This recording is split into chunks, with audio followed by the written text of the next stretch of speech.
Hi, this is Steve Anderson, PGA Director of Instruction at Mirror Lakes Golf Club and Majestic Golf Club out in Lehigh Acres. Basic set of golf clubs begins with what's called your irons. Irons are simply called irons because they're made of iron. Basic set of irons you buy from a store will have 8 irons, 3 iron through your pitching wedge. That would be 3, 4, 5, 6, 7, 8, 9 pitching wedge. Pitching wedge is kind of a fancy name for a 10 iron.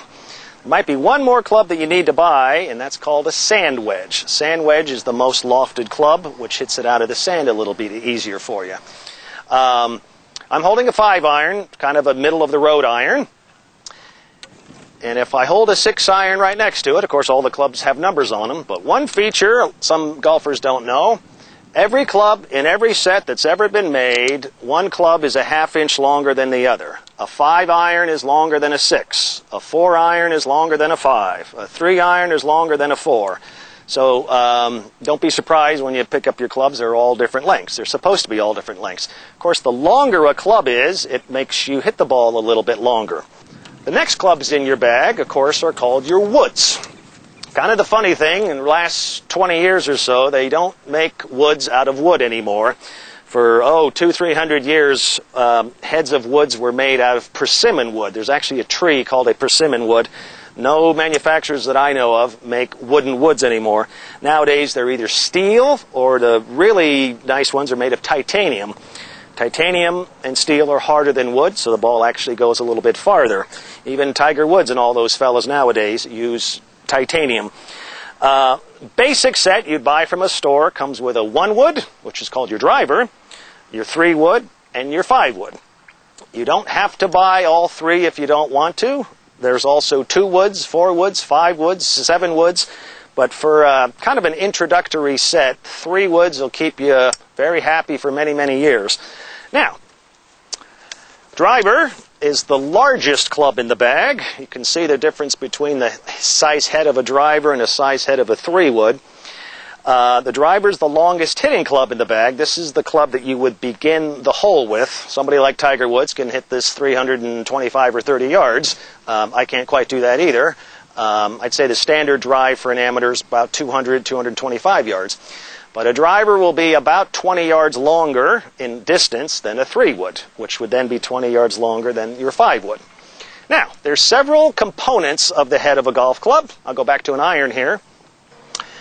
The head of a golf club has several features on it. The golf head in general has 2 features. This is called the toe of the club. This is called the heel of the club, just like the toe and heel of your shoe. Of course, dead center, where you want to hit the ball, is called your sweet spot. A ball that's hit on the sweet spot will go substantially farther, sound better, feel better certainly, than a ball that's struck out toward the heel or the toe a little bit. Heads of golf clubs, of course, have numbers on them. I mentioned 3, 4, 5, 6, 7, 8, 9, pitching wedge, and so forth. This is a 5 iron.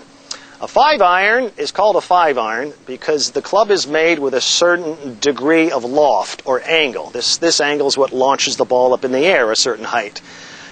Standard 5 iron throughout the industry, a 5 iron has about 28 degrees of loft. So if you hit it correctly, it would launch the ball about a 28 degree angle. If I picked up a 6 iron is a higher number than a 5, and if I exaggerate, a 6 iron has a higher degree of loft or angle. Standard set of clubs is 4 degrees between one number club and another. So if this 5 iron had 28 degrees of loft, 6 would be 32 degrees of loft. Now, what's the difference yardage-wise when you hit 2 clubs? Well, again, with a perfect golf swing, it's about 10 yards of distance down the fairway between one club and another club. 5 iron will hit the ball 10 yards farther than a 6 iron will.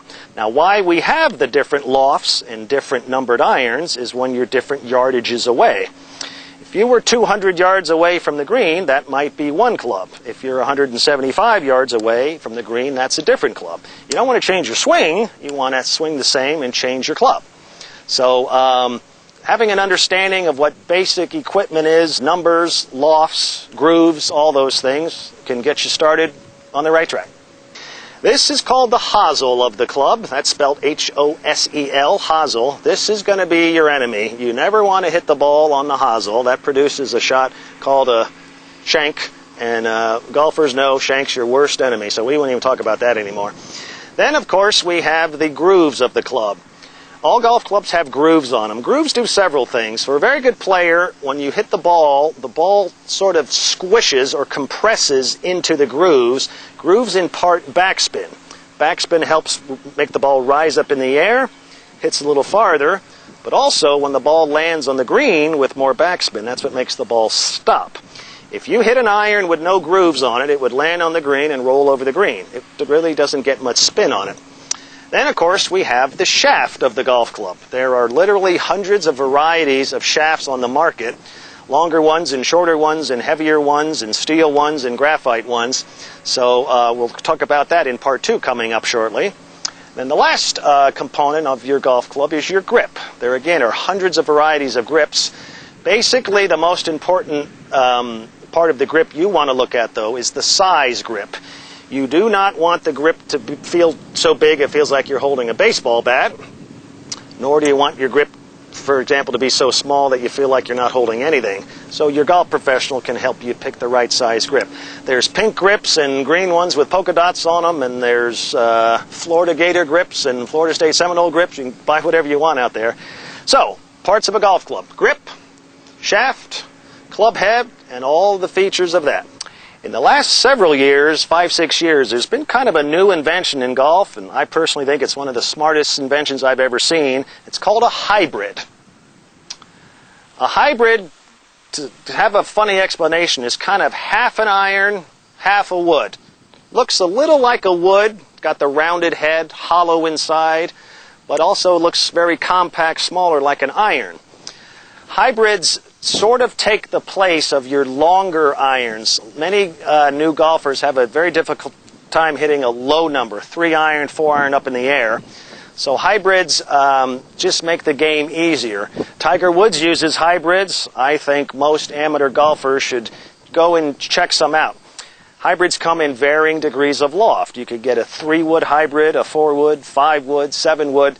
So you want to buy maybe 2 of them that could substitute and take the place of clubs that are a little more difficult to hit. You see, when we compare the size head of a hybrid to a driver head, substantially smaller. When the head is a little bit lower like this, it's easier to get out of longer grass. The club just slips right through the grass. It's kind of curved and round in its design. So in addition to your irons and your woods, you might want to check out a hybrid, and I think it's one of the smartest avenues you'll ever go down. The final club you'll need to purchase to round out your golf equipment is your putter, of course. We've all grown up playing miniature golf or putt-putt golf before. I would have to say there's 10,000 varieties of putters out there. Big ones, small ones, different ones, long ones. I think buying a putter is a very personal choice. If you like what it looks like, you like what it feels like, you like what it costs, that's the one you buy. I happen to be a little different. I'm left-handed. All my irons and woods are left-handed. I happen to putt right-handed. I have kind of an odd-looking little putter here, but for me, this is the one that I like.